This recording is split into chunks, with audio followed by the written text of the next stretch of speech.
That is why I have come here today to ask the American people to join me in a great national effort to perfect the promise of America for this new time as we seek to build our more perfect union. Now, when there is more cause for hope than fear, when we are not driven to If we have civil disturbances, we are prepared to deal with that. There were attempts to kill firefighters. No! No violence! No violence!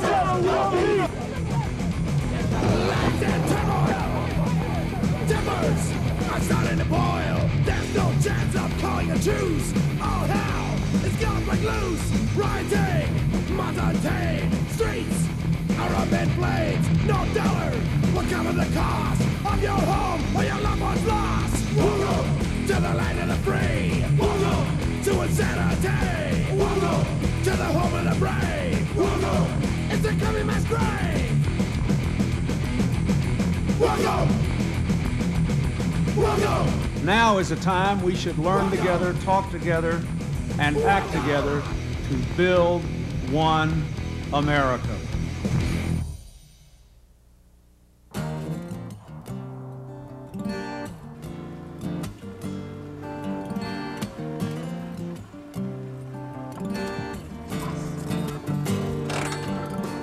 Ready to get this going? When the Klan started out, it wasn't against niggers. It wasn't against Jews. It was about keeping a white way of life. You lived with white folk, you ate with white folk, you slept with white folk. There was no going down to the barn stall and getting with a nigger. There's a little saying that they say the only reason why you're white today is because of segregation yesterday. God made different races for a reason, to stay separated. I see separation in terms of our condition here in America as a situation without compromise. You cannot say that you want to separate and still remain here on this soil. I'm afraid of that. I'm afraid of having deeper and deeper racism, polarization, separate. And you keep people down too long, they're gonna rise up. I would. You know, we would be foolish to say that we're going to get up enough guns and ammunition to go and take over America, and we're going to overthrow the government with guns, and we're going to kill all white people. Where would we start? What frightens me is we're living in what I call the last days of the Romanovs, and the people are dancing and singing and having a great time. They don't realize what's just down the road. It's going to break down into a balkanized warfare in this country. The Civil War will look like Mr. Rogers' Neighborhood, the first Civil War. This Civil War will be like a Bosnia, and when it explodes, the United States is through as a nation. They just haven't got the message yet. We're all getting together Saturday, huh? Yeah, I guess we're supposed to have our cross lighting out there at Dan's. All right. I come from a real loving family. My mom's first-generation American. My father, he's from Massachusetts. He's a good guy, you know, and they share a lot of views and support everything that I've said to them and talked to them about tenfold. They condone my activity, they support me. Of course, they won't join or actually become, as they are, citizens in society, you know, and everybody, you know, in this situation, you go marring your face all over a bunch of billboards and passing out literature and saying, yeah, I'm KKK. You know, that some people tend to not like that. My grandfather, he was full-blooded German, and he was kind of borderline, you know. I mean, he did not like the Jews, or he did not like the niggers. He never actually said it, but just, you know, to me personally, but just hearing different conversations around different places, I mean, you kind of pick up little things like that. He was not a Klan member or nothing. You know, I'm the first Klan member through the family.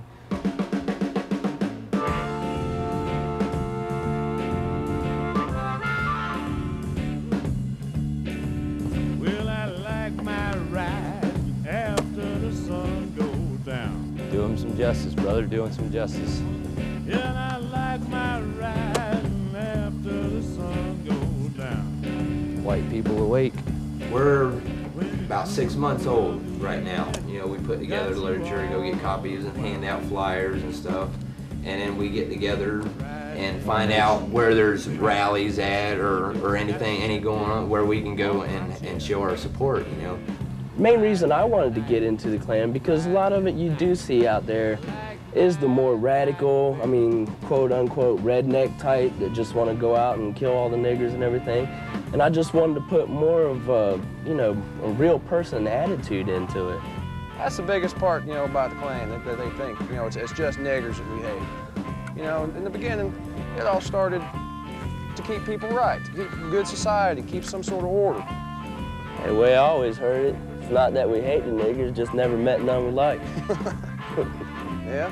You have several levels of extremities. You have your real radical extremists. Then it would go over to the next spectrum, which would be your working class man, your average redneck, I guess would be defined as, you know, where the person goes to work every day, comes home every day, has a family, you know, and really doesn't have too much involvement in the society around him. His little society is done. The people that are in our organization right now are far from anybody new that we know. You know, we know exactly what our intentions are and exactly how each person feels as far as the problem at hand being the races.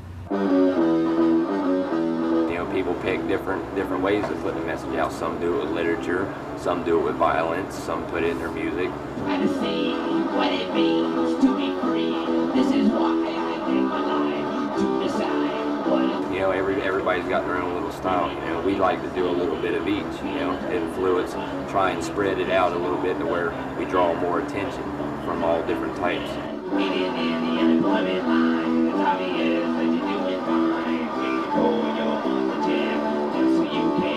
They see these groups like this and they don't want them to come because of, not just because of what they're singing, because mostly these club owners don't even know what they're singing about. You know, they just see the band image and things like that, and they don't like that, and they're just shunned for the way they look, which is discrimination again. Because we don't like freeloaders. That's a rat. If they find out you're with a white separatist group or something, you are automatically labeled a hate group. It makes me sick, man. It makes me sick. It does. And it's just getting worse and worse for the white man every single day, because our race is dying off. If white women keep breeding with Hispanic niggers, whatever they are, any non-white race, our white race is going to be wiped out completely. I mean, it's just laws of nature, and like breeding dogs. You don't see the breeders going and mixing chows and everything else together, because it just ruins the bloodline of the dog. I mean, and that's what we're here for purification of the white race. We're not looking to be labeled as racists, but if that's what they're calling us because we believe we're white, so be it. So be it. But what we stand for itself is basically God, race, and nation. Exactly. And our motto is 14 words. We must secure the existence of our people and a future for white children. Down, boy, down. How y'all doing? Hello, how y'all doing this evening? Hello, how you doing, young ladies? Good evening, good evening. How you doing, sir? Walaikum salam. How you doing? My name is Brother Dandy. Nice to meet you, brother. Yeah. Okay. All right. Read the brochure and give us a call. Brother L, I am now a member of the Pan-African Internationalist Movement, which is a black nationalist separatist group. When I was younger, I think what influenced me the most was watching on television the riots, the marches that Martin Luther King put on, and watching how black people was beaten and hosed and dogs released on them by white people. I was too young to understand what motivated a person to be so vicious. I even put myself on the other end and said, could I do this to a person? Because I wanted to understand the God of truth, the God of knowledge, the God of light. I ask that God manifest himself in the souls of black men and women in this country and around the world, until we as African black men and women coming to the realization that our freedom lies on the continent of the motherland from which we came. The black man and woman will not ever experience total freedom of expression here in this country. Well, this is a drug-infested area, so every Caucasian comes in here has to be looked at with a certain amount of skepticism. Yeah, right. yeah. PAIN is a grassroots organization that attempts to reach out to the community. We give out flyers. We take names and numbers and later call and contact people to invite them to come and be a part of our gatherings. What y'all doing? We're a separatist movement. You know, it's like we have a number of issues within the community that at points we deal with. We try to protect the interests of our community. We always have. Our belief in philosophy is that the integrating that we need to do as African people is within the race and respect the dignity of other races. We will leave you, we have 2 different types of brochures. And if you find anything of interest, pass it on to other people who have some interest in the activities or our philosophy.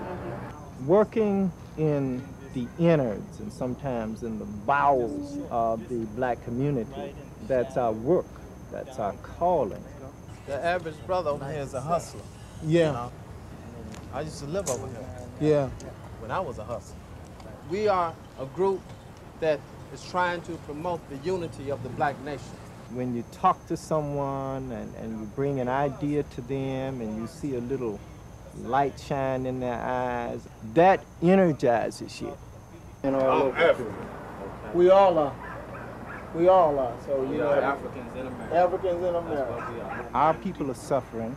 There is a great deal of racial tension and stress, and yet no one's really paying any attention to that. We bring out the kinds of issues that most organizations are incapable of doing or simply afraid to do. See, the brothers here are very concerned about the conditions under which our people were brought here. And I know that imprints very deeply on your mind. Man, that'll make maggots, man. I know. You think about that, man. They just throw them in that damn ship, man, like maggots, like sardines or something. There is rage in the black community, and until they go through the process of becoming spiritually rebirthed, that rage will continue to exist and will evolve and explode in this country. And that's why what we do is important in terms of what has been done to our ancestors in the past. That's why we're working. The British and the French took everything. They surrounded everything. I try to always think and feel in the collective, and so I cannot forget about the pain and the suffering of all my people. And so the British owe us, don't they? You goddamn right. That's the kind of organization that goddamn crack, I'll get mad. No, well. But all white men ain't the same. Of course not. And you see, we must not have anger that's directed in negative places. We do not advocate overthrowing anyone or grabbing guns or shooting anyone. However, be careful about coming on my turf. These are African rhythms, passed down to us from the ancient spirits. Feel the spirit, a unifying force. Yeah, us together. Come on, move with the spirit. Stand up, clap your hands, groove with the rhythm. Get down, get off.